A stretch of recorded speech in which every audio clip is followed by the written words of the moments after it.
جب سے دنیا میں انسان کی زندگی شروع ہوئی ہے تب سے ہی انسان ہمیشہ کوشش کرتا رہا ہے کہ وہ اپنے آس پاس کے نیچر کو سمجھے۔ وہ یہ جاننا چاہتا ہے کہ اس دنیا کی بناوٹ میں اس کی اپنی جگہ کہاں پر ہے اور اس کی زندگی کا اصل پرپس کیا ہے۔ صدیوں سے الگ الگ سویلائزیشنز اور نیشنز کے لوگ اسی گہری سچائی کو ڈھونڈتے رہے ہیں، اور اسی تلاش نے انسان کی زندگی کو بہت زیادہ امپیکٹ کیا اور اس کی تھنکنگ کو بدلا۔ عام طور پر یہ دیکھا گیا ہے کہ مذہب نے انسان کی زندگی کو بہتر بنایا ہے، اسے ریفائن کیا اور ہسٹری کا رخ بدل کر رکھ دیا۔ کچھ مذہب ایسی بکس پر چلتے ہیں جنہیں ان کے فالوورز یہ بلیف کرتے ہیں کہ وہ گاڈ کی طرف سے بھیجا ہوا کلام ہے، جبکہ کچھ دوسرے مذہب صرف انسان کے اپنے ایکسپیرینسز اور ریزنز پر بیسڈ ہے۔ قرآن جو کہ اسلام کی فنڈامنٹل اور اوریجنل بک ہے، مسلمانوں کے نزدیک یہ بالکل کلیئر ہے کہ یہ اللہ کی طرف سے آئی ہوئی کتاب ہے، اور ہم مسلمان یہ بھی مانتے ہیں کہ اس مقدس کتاب میں تمام انسانیت کے لیے گائیڈنس اور برائٹ میسج موجود ہے، کیونکہ یہ بک ہر زمانے اور ہر دور کے لیے ہے۔ لیکن ایک بہت امپورٹنٹ سوال یہ ہے،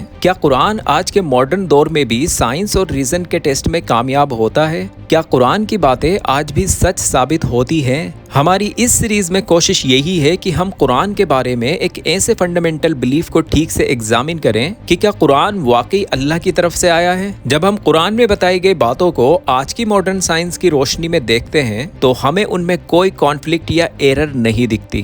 اسی سلسلے میں ہم نے پچھلے 4 ایپیسوڈز میں یونیورس اور دنیا کے ان گہرے رازوں سے پردہ اٹھایا جسے سائنس نے اب جا کر ڈسکور کیا ہے۔ یہاں یہ بات یاد رکھنا بہت ضروری ہے کہ قرآن کوئی سائنس کی کتاب نہیں ہے جس میں صرف سائنٹیفک فیکٹس ہی بیان کیے گئے ہوں۔ یہ ایک ایسی کتاب ہے جس میں اللہ تعالیٰ نے انسانوں کے لیے اپنی پاور اور گریٹنیس کی نشانیوں کو کھول کھول کر بیان کیا ہے، تاکہ لوگ اس پر غور کریں اور سوچیں اور حق اور باطل کے درمیان فیصلہ کر سکیں۔